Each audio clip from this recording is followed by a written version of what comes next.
bien, bonjour. Aujourd'hui nous sommes dans mon potager. Et l'année dernière j'avais fait une vidéo donc, sur mes carrés que j'avais construits.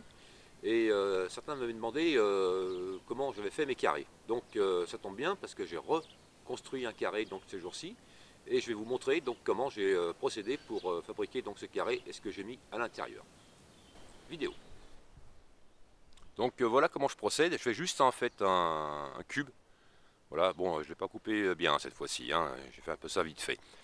Là, il y a donc 4 poteaux ici, dans les coins. Bon, de toute façon, il y a le plastique par-dessus, il y a 4 chevrons ici, voilà, qui sont juste reliés par des planches. Alors, j'ai pas de planche en ce moment, hein, évidemment, magasin fermé.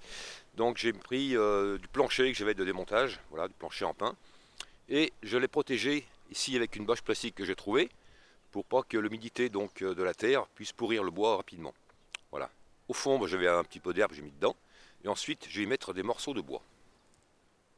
Alors dans le fond, j'y mets des morceaux j'y mets des grosses bûches qui ne rentrent pas dans mon poêle, hein, en général, qui sont dures. Donc là, c'est du bois dur que je mets au fond. Je vais en mettre une petite couche de compost, mais si vous n'avez pas de compost au fond, c'est pas très grave, vous pouvez y mettre que de la terre. Et par-dessus, ensuite, on va mettre des bûches, mais beaucoup plus pourries, qui vont se dégrader plus rapidement. Et amener donc de l'humus et une réserve d'eau aux plantes. Parce que le bois va donc se gorger d'eau, va faire une réserve naturelle donc d'eau dans votre terre, et également une réserve d'humus. Donc c'est pour ça qu'il faut mettre des bois qui se dégradent assez vite, qui sont déjà dégradés, et des bois sains. Ensuite, donc le bois sain, une petite couche de terre ou de compost si vous avez. Une couche, là c'est du bois qui est vraiment déjà bien dégradé. Voilà, c'est du bois qui est bien pourri. On voit bien ici le bois qui est bien daubé. Voilà. Qui va se composter plus rapidement et devenir éponge plus rapidement pour les plantes. À chaque couche de terre que vous mettez, arrosez bien pour que toute la terre ou le compost que vous avez mis s'infiltre bien dans tous les trous, dans tous les creux qui ont été faits par les bois entre eux. Donc on arrose bien entre chaque couche. Avant dernière couche, je mets des graminées sèches. Voilà, là on est presque arrivé en haut, hein. Donc une couche de graminées sèches, un peu de terre, regraminé, et j'ai fini par un compost tamisé fin. Je vais pas parler du tuyau d'eau. Alors le tuyau d'eau, en fait, il passe de bac en bac. Alors quand il passe dans la terre, à ce niveau, je mets une gaine annelée là, un peu dure dessus pour pas qu'il s'écrase trop.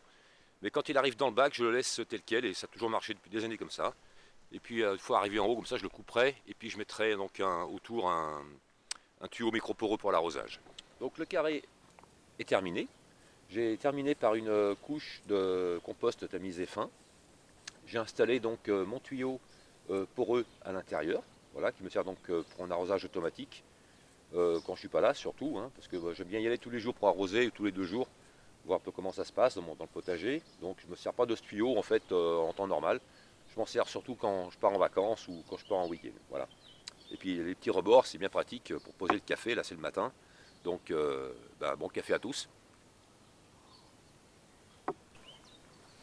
Bon, j'espère que cette vidéo a été instructive et qu'elle vous a plu. À très bientôt pour de nouvelles vidéos. Et puis bon potager, bon semis, et puis régalez-vous avec vos légumes du jardin. A plus, ciao.